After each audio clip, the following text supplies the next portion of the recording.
In the 1990s, Greenleaf Gardens in the southwest section of Washington, D.C.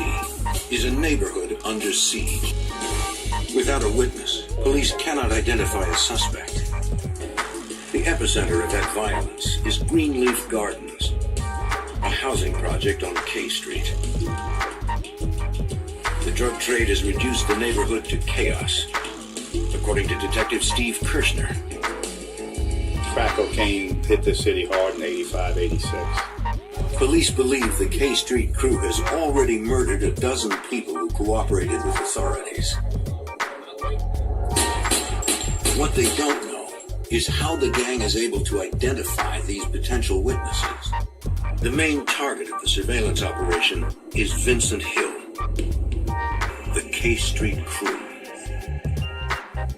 The gang is led by Vincent Hill, a ruthless sociopath who seems to thrive on violence.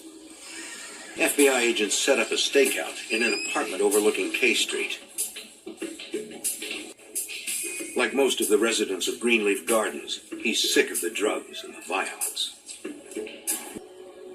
In 1995, Bruce Spencer is shot 5 times at point-blank range by a K Street crew member.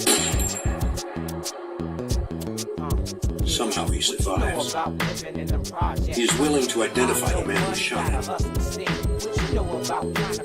Task Force immediately places Spencer in protective custody. He is registered at a D.C. hospital under the name John Doe.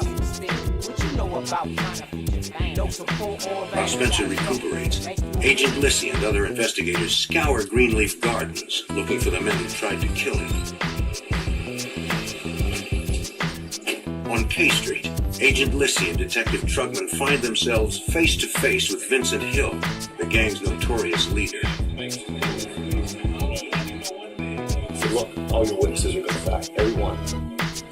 Even your buddy who's in the hospital under the name John Doe in room, and he told me exactly what room it was. And I shook my head as if I didn't know what he was talking about, but I knew exactly what he was talking about. They wanted to let us know that it was their business to locate witnesses and silence them.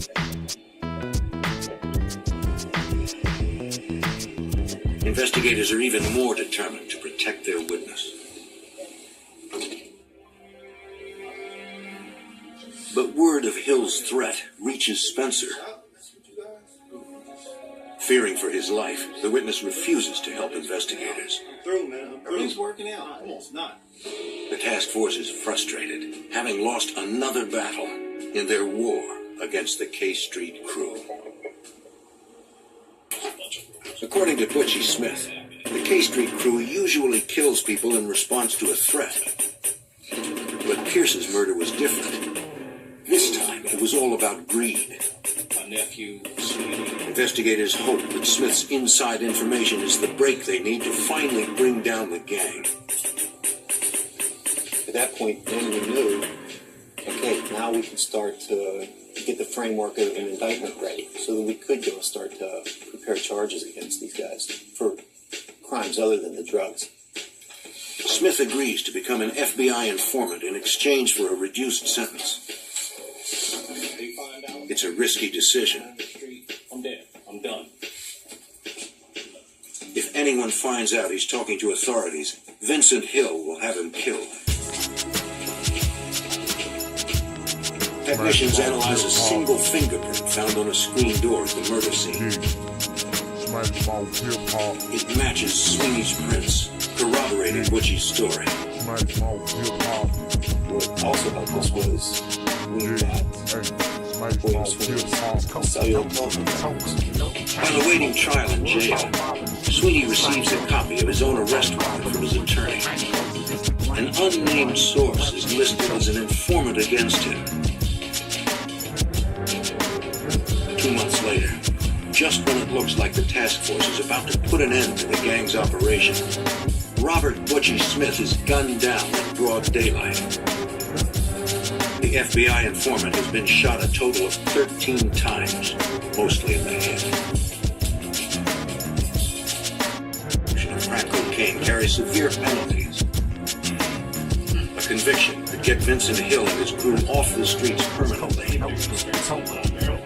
Agents launch an investigation into the gang's crack dealing, but Hill's group is already one step ahead.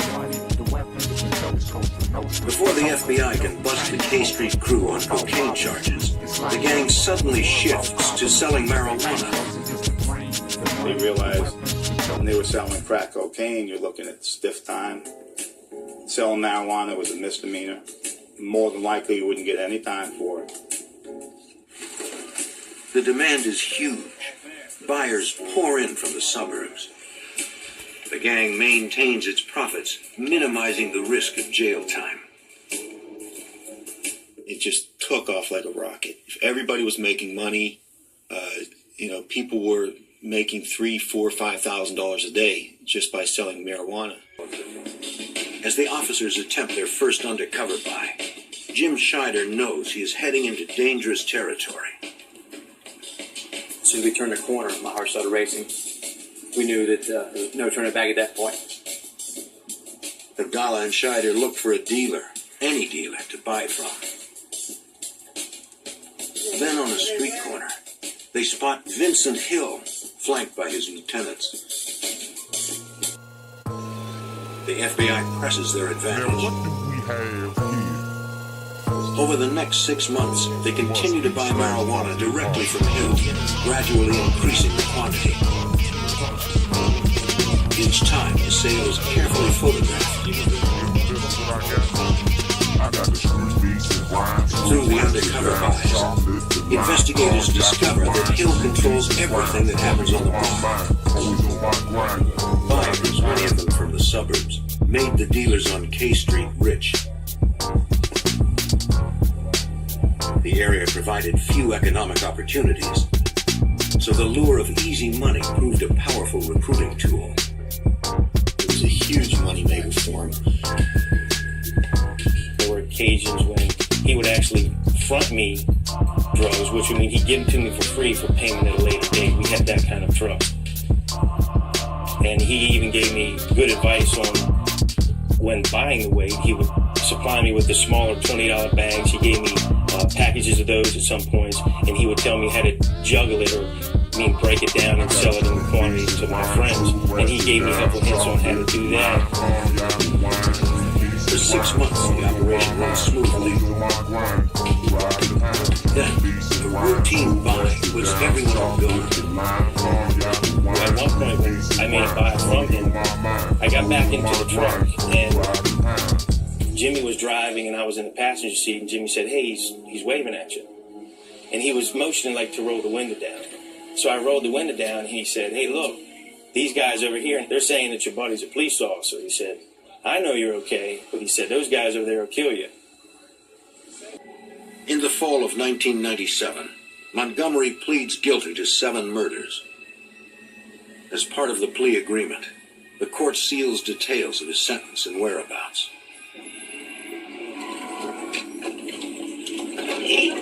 FBI, I have a warrant for your arrest. Put your hands on your head now.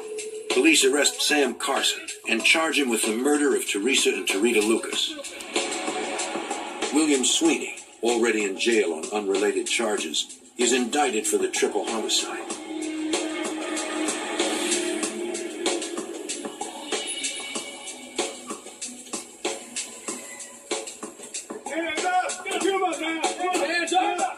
With Montgomery safely hidden, law enforcement begins to dismantle the K Street crew's infrastructure.